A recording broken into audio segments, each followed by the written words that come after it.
दोस्तों आज हम लोग क्लास 11 में एक स्टोरी लेकर के आए हैं जिसका नाम है पपाची मौत, जो लिखा गया है अरुंधति रॉय के द्वारा, जिनका जन्म हुआ था 24 नवंबर 1961, जो शिलोंग की रहने वाली है। आइए हम लोग पहले चैप्टर का नाम का मतलब समझते हैं। पपाची मौत। पपाची मीन्स ग्रैंडफादर और मौत मीन्स एक कीड़ा जिसका नाम है इंसेक्ट, जैसा कि आप फोटो में देख पा रहे होंगे। तो पपाची मौत, पपाची का कीड़ा। तो पपाची एक कीड़ा का इन्वेंट करते हैं, खोज करते हैं, और इसीलिए चैप्टर का नाम है पपाची मौत। आइए हम लोग चैप्टर का थीम के बारे में समझेंगे कि चैप्टर क्या थीम को डील करता है। तो चैप्टर फीमेल डिस्क्रिमिनेशन थीम को डिनोट करता है, यानी कि कैसे एक पुरुष तथा एक महिला के बीच में भेदभाव किया जाता है। भले हमारे संविधान के अनुच्छेद 17 में भले अनुच्छेद बताया गया है कि हम लोग को भेदभाव नहीं करना है पुरुष तथा स्त्री में, लेकिन फिर भी हमारे समाज में आज भी महिलाओं के साथ कहीं ना कहीं हम लोग को ये लिंग का एक दूसरे लिंग पुल्लिंग और स्त्रीलिंग के बीच में भेदभाव किया जाता है। आइए हम लोग समझेंगे। सबसे पहले इस कहानी का सारा कैरेक्टर से मैं मिलाता हूँ। सबसे पहला जो कैरेक्टर है वो हमारा है पपाची। पपाची मीन्स दादाजी। दादाजी है और वो दादाजी का नाम रहता है बेनन जोनन आइव। बेनन जॉन आइव, जिसको हम लोग पपाची बोलते हैं, और वो एक इंटोमोलॉजिस्ट हैं, यानी वो इंसेक्ट का स्टडी करते हैं, इसीलिए उसका नाम है इंटोमोलॉजिस्ट, और वो पूसा इंस्टीट्यूट ऑफ दिल्ली से रिटायर हैं। अगर हम लोग उसका कैरेक्टर की बात की जाए तो बहुत ही वो जलनखोर हैं, बहुत ही अनइमोशनल हैं, और बहुत ही रूड हैं, बहुत ही निर्दयी हैं, और वो मामाची से बहुत ज़्यादा जलते हैं। अब बात हुई मामाची का, तो थोड़ा सा हम लोग जान लें कि मामाची कौन है। तो पपाची मीन्स दादाजी, तो मामाची मीन्स दादी जी। यस, पपाची मीन्स दादाजी, तो मामाची मीन्स दादी जी। और मामाची का नाम है सुषमा, और वो बहुत अच्छा अचार बनाती है और बहुत ही अच्छा वायलिन भी बजाती है।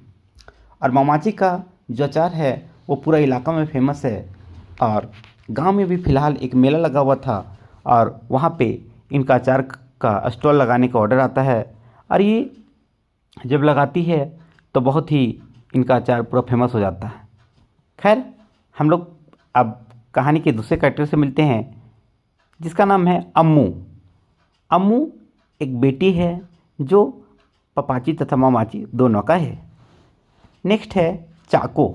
चाको इसका बेटा का नाम है, यानी अम्मू और चाको भाई बहन हैं, जिसके मम्मी पापा पपाची और मामाची है। नेक्स्ट हम लोग का एक सर्वेंट है जिसका नाम है कोचू मारिया। यानी कुल मिला के हम लोग को इस कहानी में 5 कैरेक्टर के बारे में पढ़ना है, और पांचों के बारे में हम लोग जान लिए। अब हम लोग ये कहानी को शुरुआत करते हैं। ये जो पपाची है और ये मामाची का जो कहानी है, पपाची मौत का जो कहानी है, ये ऐमेनन नाम का गांव में सेट हुआ है। यानी ये कहानी केरल के ऐमेनन गांव में सेट हुआ है। आइए हम लोग कहानी शुरुआत करते हैं। तो पपाची जब वहाँ से रिटर्न आ जाता है, पूसा इंस्टीट्यूट ऑफ दिल्ली से जब वहाँ से रिटर्न आ जाता है, तो घर में बैठा रहता है, और घर में बैठा रहता है तो घर में इसको कुछ काम मिलता नहीं, तो ये बहुत ही जलते रहता है अपनी पत्नी से, क्योंकि ये अपनी पत्नी से 17 साल बड़ा था। और मामाची जो है बहुत अच्छा अचार बनाती है, और इसका अचार पूरा फेमस रहता है। और जैसा मैं पहले ही बता चुका था कि गांव में एक मेला लगा हुआ था जहाँ पे स्टॉल लगाई थी।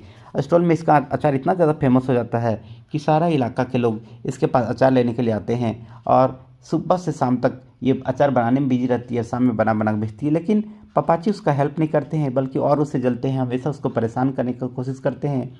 और ये अभी भी अपने आप को जवान दिखाने के लिए कोट पैंट आराम से पूरा अच्छा से पहन करके गार्डन के पास बैठे रहते हैं, ताकि किसी को भी ना लगे कि हम बूढ़ा हैं, और इसको भी पूछने वाला कोई नहीं। लेकिन इसकी पत्नी के लिए बहुत दूर दूर से आते हैं लोग अचार खाने के लिए। क्योंकि बहुत ही अच्छा अचार बनाती है। अब हम लोग आते हैं, इस एक बार का बात है कि ये हमेशा क्या करते थे, हमेशा अपना बेटा को, अपनी पत्नी को रात रात में, दिन भर तो ऐसा होता था, लेकिन रात में क्या करते थे, अपनी पत्नी को हमेशा पीटते रहते थे। और ये जब भी पीटते थे अपनी पत्नी को, तो फ्लावर का जो रहता ना, हम लोग बोल सकते हैं गुलदस्ता, तो उससे हर रात में उसको पीटते रहते थे। और चूँकि इसके घर में यही दोनों पति पत्नी रहते थे और एक नौकरानी रहती थी, तो ये उसको पीटते थे, बचाने वाला कोई नहीं आता था। तो ममाची हर रात में पिटाई खाती थी, लेकिन वो कभी भी कंप्लेन नहीं करती थी। इसका बेटा ऑक्सफोर्ड इंस्टीट्यूट में पढ़ता था, ऑक्सफोर्ड यूनिवर्सिटी में, और वहाँ से जब एक बार रिटर्न आता है गर्मी की छुट्टी में घर में स्पेंड करने के लिए, तो देखता है कि ममाची को पीटा जा रहा है पापाची के द्वारा। तब उसको चाकू को गुस्सा चढ़ता है और चाकू इसका हाथ पकड़ के मोड़ देता है। उस दिन के बाद दोबारा कभी भी ममाची से वो बात नहीं करता है और दोबारा कभी भी पीटता नहीं है। इससे पहले वो बहुत ज़्यादा पीटा करता था ममाची को। तो इससे ये अच्छा भी हुआ कि उसको सबक मिल गया अपने पापा को, और दोबारा वो जो पापाची हैं वो ममाची को कभी नहीं मारते हैं और फिर बात भी नहीं करने जाते हैं। अब क्या होता है ना कि ममाची का इतना ज़्यादा फेमस रहता है कि ममाची का दिन भर हमेशा बाहर से कस्टमर आते रहते हैं। और एक बार और हम लोग घटना बताते हैं कि एक बार ममाची बहुत अच्छा वायलिन बजाती थी, तो इसकी वायलिन टीचर बताते हैं कि ममाची बहुत अच्छा वायलिन बजाती है, तो ये उससे गुस्सा चढ़ता है और ये क्या करता है ना कि जो वायलिन रहता है उसको उसको उसी से इसको मार के उसको तोड़ देते हैं, और तोड़ करके वायलिन को नदी में फेंक देते हैं और टीचर को बोल देते हैं कि आप इसको वायलिन सिखाने के लिए मत आइएगा। लेकिन फिर भी ममाची अपने पति से कितना प्यार करती थी कि जब पापाची का मौत हो जाता है, तो उनका जब न्यूज़पेपर में हेडलाइन छपा था, तो यहाँ पे हम लोग देख पा रहे होंगे फोटो में, तो न्यूज़पेपर में हार्ट अटैक के कारण जो मरे थे उसका न्यूज़ कटिंग को हमेशा रखी थी और हमेशा अपने पास रखती थी और हमेशा बहुत ज़्यादा याद करती थी। भले बात होता नहीं था, लेकिन वो अपने पति को बहुत ज़्यादा याद करती थी और बहुत ज़्यादा प्यार करती थी।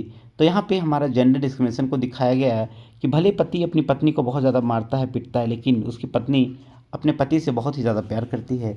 और ये कहानी यहीं पे ख़त्म हो जाती है।